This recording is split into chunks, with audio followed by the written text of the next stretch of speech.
Bonsoir tout le monde. À l'heure où je vous parle, l'impasse persiste entre le gouvernement et les syndicats de médecins. On a déposé une 4e offre plus tôt ce matin. On espère sincèrement que les syndicats de médecins vont accepter de mettre de l'eau dans leur vin pour en arriver à une entente.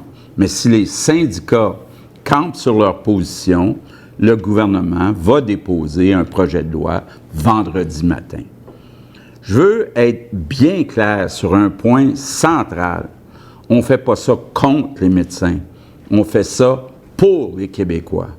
Les médecins font un travail essentiel. Puis on a tous beaucoup de respect pour leurs compétences. Mais les médecins ont la responsabilité collective de prendre en charge les Québécois, en particulier les plus vulnérables. Ils ont la responsabilité d'être disponibles le soir, les fins de semaine. Ce qu'on leur propose, c'est que 15 % de leur salaire soit conditionnel à l'atteinte d'objectifs. C'est très raisonnable, c'est même normal. Ce qu'on propose, c'est de changer leur mode de rémunération. D'autres provinces l'ont déjà fait depuis longtemps. Pourquoi ça ne serait pas possible de le faire au Québec? Les syndicats de médecins voudraient qu'on garde le statu quo, qu'on continue comme avant à leur verser toujours plus de primes, toujours plus d'argent, mais les gouvernements précédents ont essayé cette recette et les résultats ne sont pas au rendez-vous, donc on ne peut plus continuer comme ça. Les Québécois payent cher, ils ont droit d'en avoir pour leur argent.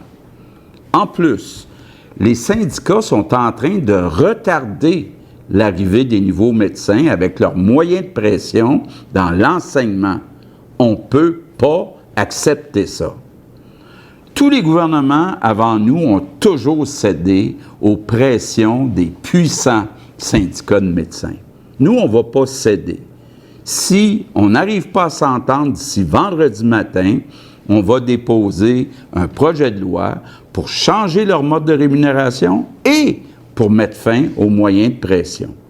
Donc, au cours des prochains jours, vous allez entendre toutes sortes de choses de la part des syndicats de médecins. Il va falloir distinguer ce qui relève des faits et ce qui relève de leur stratégie syndicale. Ça va tous nous prendre du courage, mais on doit régler cette question qui traîne depuis bien trop longtemps pour enfin améliorer l'accès aux soins de santé au Québec. Merci, bonne soirée.